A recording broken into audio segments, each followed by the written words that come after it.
Blood testing biomarkers ரொம்ப under ரேட்டடான ஒரு விஷயம். ஸோ பயோமார்க்கர்ஸை வச்சு நம்ம ஹியூமன் பர்ஃபார்மன்ஸை என்ஹான்ஸ் பண்ண முடியும் நேச்சுரலாக அப்படின்றது it's a most interesting thing. But இங்கே நிறைய பேர் கன்ஃபியூஸ் பண்ணிக்கிறது என்னன்னா, நான் நேச்சுரலாக தானே ஒரு ஃபிட்னஸ் ட்ரான்ஸ்ஃபர்மேஷன் பண்ண போகிறேன், நான் ஏன் பிளட் டெஸ்ட்லாம் எடுத்து பார்க்கணும், நான் ஆல்ரெடி நல்லா தானே இருக்கேன் அப்படின்றது.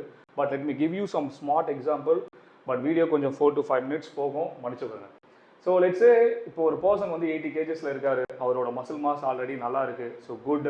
நியூட்ரிஷன் ரொட்டீனும் நல்லா இருக்கு, குட். ஒர்க் அவுட் ரொட்டீனும் ஆல்ரெடி நல்லா இருக்கு, ஸோ இட்ஸ் குட். ஸோ இந்த பர்சன் மண்டே ஒரு நல்ல ஸ்குவாட் செஷன் ஒர்க் அவுட் முடிச்சுட்டு ஸோ டியூஸ்டே மார்னிங் வந்து பிளட் டெஸ்ட் கொடுக்குறாரு.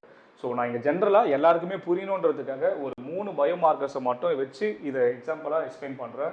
But there's a lot of blood biomarkers are there. So creatinine level எப்படி இருக்கும்னா ரிப்போர்ட்டில் கொஞ்சம் எலிவேட்டடாக இருக்கும், லைக் ரெஃபரன்ஸ் ரேஞ்சிலேருந்து கொஞ்சம் மேலே இருக்கும். இது கிரியாட்டின் கிடையாது, திஸ் இஸ் அ கிரியாட்டினின். நம்ம பாடி யூஸ்வலாக ஃபஸ்ட்டு யூஸ் பண்ணுற எனர்ஜி சிஸ்டம் எதுன்னு பார்த்தீங்கன்னா creatine phosphate system. Okay, so இதை நான் சிஆர்னு போடுறேன். ஸோ இந்த கிரியாட்டின் பாஸ்பேட் சிஸ்டம் யூஸ் பண்ணிக்கிட்டே இருக்கு உங்கள் பாடி நல்லா. இப்போ ஃபார் எக்ஸாம்பிள் மண்டே நான் நல்லா ஒர்க் அவுட் பண்ணியிருக்காருன்னு சொன்னேன் இல்லையா, அதுக்காக தான். ஸோ ஸ்குவாட் செஷன் பண்ணுறாரு, நல்ல மசில் மாஸில் இருக்கிற பர்சன்.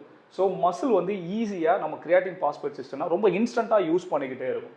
அதுக்கப்புறமா தான் நம்ம பாடி குளுக்கோஸ் கிட்ட போகும். ஸோ இந்த எனர்ஜி சிஸ்டம் பற்றி நான் ஆல்ரெடி வீடியோவில் ஒரு யூடியூப் வீடியோவில் கிளியராக எக்ஸ்பிளைன் பண்ணியிருப்பேன். ஸோ செக் பண்ணி பாருங்கள்.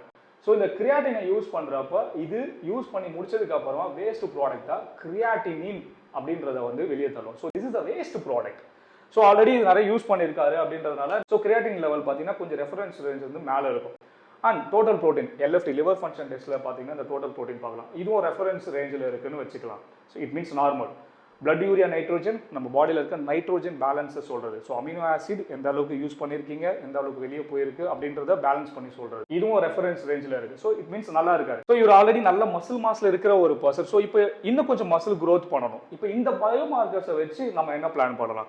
Calories are important. கேலரி சர்ப்ளஸில் இருந்தால் தான் உங்களால் வெயிட் கெயின் பண்ண முடியும். So numbers are most important. But trust me, பயோமார்க்கர்ஸோட நம்பர்ஸை ட்ரஸ்ட் பண்ணி நீங்கள் ஒரு நியூட்ரிஷன் பிளான் செட் பண்ணுறது, நியூட்ரிஷன் பிளான் ஃபாலோ பண்ணுறது most under rated thing and gold standard one. இப்போ டோட்டல் ப்ரோட்டீன் ரெஃபரன்ஸ் ரேஞ்ச் இருக்கு, எல்லாமே நல்லா இருக்கு. பட் இங்கே நம்ம ரேஷியோஸை மட்டும் கால்குலேட் பண்ணலாம். ரேஷியோஸ் வந்து ரிப்போர்ட்டில் இருக்காது, மோஸ்ட் ஆஃப் த ரேஷியோஸ். இதை வந்து நம்ம தான் மேனுவலாக கால்குலேட் பண்ணணும். ஸோ ஹையர் எண்டுக்கும் லோவர் எண்டுக்கும் பார்க்குறப்ப இது லோவர் எண்டு கிட்ட இருக்குன்னு வச்சுக்கலாமே. ஸோ லோவர் எண்டு கிட்ட இருக்கு.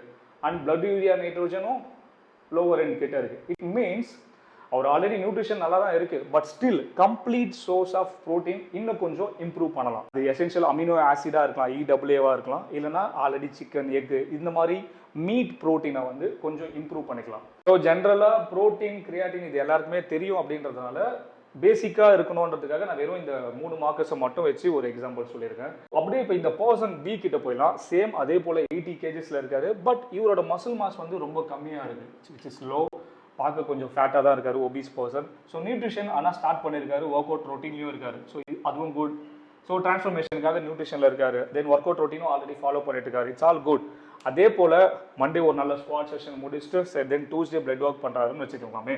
இவரோட கிரியாட்டினின் லெவல் பார்த்தீங்கன்னா due to the lack of muscle mass மோஸ்ட்டாக ரெஃபரன்ஸ் ரேஞ்ச்குள்ளே தான் இருக்குமே தவிர இந்த பர்சனுக்கு இன்க்ரீஸ் ஆன மாதிரி இந்த பர்சனுக்கு இன்க்ரீஸ் ஆகியிருக்கிறதுக்கு சான்சஸ் ரொம்ப ரொம்ப கம்மி. அண்ட் ரிமெம்பர், பயோமார்க்கர்ஸ்லாம் வந்து ரொம்ப அப்நார்மலாக இருக்குது. நீங்கள் ஆல்ரெடி ஏதாவது ஒரு மெடிக்கேஷனில் இருக்கீங்க அப்படின்னா அது எல்லாமே ஹேண்டில் பண்ணக்கூடியது clinical professionals, which is doctors. Medical professionals தான் அதை வந்து ஹேண்டில் பண்ணணும். ஸோ இங்கே நம்ம பேசுறது எல்லாமே nutritionist, biochemist, clinical exercise physiologist, நான் கிளினிக்கல் ப்ரொஃபஷனல்ஸ் ஹேண்டில் பண்ணக்கூடிய சப்ஜெக்ட். ஸோ இந்த பர்சனோட கிரியாட்டினின் ரெஃபரன்ஸ் ரேஞ்ச்குள்ளே இருக்குது. ஸோ ஆல்ரெடி ஒரு நியூட்ரிஷன் நல்லா பிளானில் இருக்காரு. ஸோ டோட்டல் ப்ரோட்டீனும் ரெஃபரன்ஸ் ரேஞ்ச்குள்ளே தான் இருக்கும். So BUN okay, reference range. Then அல்புமினும் RBCயும் நான் இங்கே எதுக்கு எடுத்திருக்கேன்றதை சொல்கிறேன். ஸோ அல்புமினும் ரெஃபரன்ஸ் ரேஞ்ச்குள்ளே தான் இருக்கும். So RBC is also reference range. இந்த பர்சனை இப்போ பொறுத்த வரைக்கும் எல்லா வேல்யூஸுமே இப்போ கிளியராக இருக்குது, ஆல் ஃபைன். பட் இந்த வேல்யூஸை வச்சு இவரோட பர்ஃபார்மன்ஸை நம்ம எப்படி என்ஹான்ஸ் பண்ண முடியும்? இப்போது டோட்டல் ப்ரோட்டீன் ரெஃபரன்ஸ் ரேஞ்சில் இருக்குது. நான் இங்கே சொன்ன மாதிரி அதோட லோவர் எண்ட் வேல்யூ எவ்வளோ இருக்குது, ஹையர் எண்ட் வேல்யூ எவ்வளோ இருக்குது. ஸோ லெட்ஸ் சே இவருக்கும் லோவாக இருக்குது. தென் blood urea nitrogen is also low, which means அவரோட டயட்ல இன்னும் கொஞ்சம் ப்ரோட்டீன் இம்ப்ரூவ் பண்ணிக்கலாம். இப்போ அல்புமின் மோஸ்ட்டாக ரெஃபரன்ஸ் ரேஞ்சில் தான் இருக்கும் நிறைய பேருக்கு, unless they have any liver disease.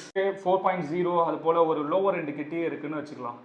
Then RBC is also okay, reference range lower end கிட்ட. இட் மீன்ஸ் இப்போ இவர் ஆல்ரெடி நான் ஃபேட்டாக இருக்கிற பர்சன் சொன்னேன், மோஸ்ட்டாக ஸ்டாமினாலாம் ரொம்ப கம்மியாக இருக்கும், எண்டூரன்ஸ் லெவல் ரொம்ப கம்மியாக இருக்கும். ஸோ இப்போ என்ன பண்ணோம்னா இவரோட எண்டூரன்ஸை இம்ப்ரூவ் பண்ணுறதுக்கும் இவரோட ஹைட்ரேஷன் லெவலை இம்ப்ரூவ் பண்ணுறதுக்கும், பிகாஸ் ஆல்புமின் இந்த லோவர் எண்ட் எலக்ட்ரோலைட்ஸ் ஆட் பண்ணலாம். So electrolytes in is diet like work out பண்ணுறப்ப எலக்ட்ரோலைட்ஸ் எடுக்க சொல்கிறது. தென் மினரல்ஸ் முக்கியமாக zinc, then magnesium, little bit of antioxidant. ஆன்டி ஆக்சிடென்ட்லாம் சப்ளிமெண்ட்டாலாம் எடுக்கணும்லாம் அவசியமே கிடையாது. ஸோ நீங்கள் உங்கள் டயட்டில் போமோகிரானட்ஸ் ஆட் பண்ணலாம், வெரி ஹெல்த்தி. ஃபினான்ஷியலாக if you are good then berries ரெகுலராக எடுக்கலாம். Most importantly omega 369 and D3. So இது ரெண்டுமே ஆக்சுவலாக ரொம்ப மேண்டிட்டரியான சப்ளிமெண்ட். ஸோ நியூட்ரிஷனில் நம்ம இந்த சேஞ்சஸ் பண்ணலாம். தென் ட்ரைனிங்கில் இவருக்கு ஆல்ரெடி எண்டுரன்ஸ் கொஞ்சம் கம்மியாக இருக்குது, ஆர்பிசியில் லோவர் எண்டில் இருக்குன்றதுனால ஏரோபிக் பேஸ்ட் ஆக்டிவிட்டி. ஸோ அவரோட சிஸ்டம் வந்து ஏரோபிக் பேஸ்ட் ரெஸ்பிரேஷன்ஸ் அதிகமாக யூஸ் பண்ணக்கூடிய ஆக்டிவிட்டி. அது ஹை இன்டென்சிட்டி இன்டர்வல் ட்ரைனிங்காக இருக்கலாம், லோ இன்டென்சிட்டி இன்டர்வல் ட்ரைனிங்காக இருக்கலாம், இல்லை அவர் ரெசிஸ்டன்ஸ் ட்ரைனிங் பண்ணிட்டு இருக்காரு. பட் அவர் ப்ரியாரிட்டைஸ் பண்ணக்கூடியது வந்து எதுவாக இருக்கும்னா கார்டியோ சம்மந்தப்பட்ட விஷயமா இருக்கும். ஸோ ஏரோபிக் பேஸ்ட் ஆக்டிவிட்டியை வந்து அவரோட சிஸ்டமில் ஆட் பண்ணுறது. ஸோ இந்த பர்சனுக்கு ஆஃப்டர் 4 to 5 monthsக்கு அப்புறமா அகெயின் ஒரு வேல்யூவை நம்ம செக் பண்ணுறப்ப வேல்யூஸ் எல்லாமே இங்கே நம்ம பார்த்த மாதிரி ரெஃபரன்ஸ் ரேஞ்சுக்குள்ளே தான் அதுவும் இருக்க போகுது. பட் ஸ்டில் நம்ம இங்கே இந்த லோவர் எண்ட் கால்குலேட் பண்ண ரேஷியோஸ் கொஞ்சம் இம்ப்ரூவ் ஆகியிருக்கு அப்படின்னா நம்ம பண்ண நியூட்ரிஷன் பிளான் எல்லாமே வந்து நல்லா ஒர்க் ஆகியிருக்கு அப்படின்றது தான். பட் இங்கே நான் சொல்லியிருக்கிறது எல்லாமே ரொம்ப ரொம்ப பேசிக்கான பேனல்ஸ், பேசிக்கான பயோமார்க்கர்ஸ். இன்னும் அனபாலிக் பயோமார்க்கர்ஸ்லாம் பற்றி பேசணும்னா நிறைய விஷயம் இங்கே கனெக்ட் பண்ண முடியும். பயோமார்க்கர்ஸை வச்சு ஹியூமன் பர்ஃபார்மன்ஸை என்ஹான்ஸ் பண்ண முடியும் அப்படின்னு சொல்கிறதுக்காக நான் இதை எக்ஸ்பிளைன் பண்ணியிருக்கேன். But make a note, before adding something ஒரு நல்ல நியூட்ரிஷனிஸ்டாவோ இல்லை ஒரு எக்ஸசைஸ் ஃபிசியாலஜிஸ்டாவோ கன்சல்ட் பண்ணிட்டு பண்ணுங்க.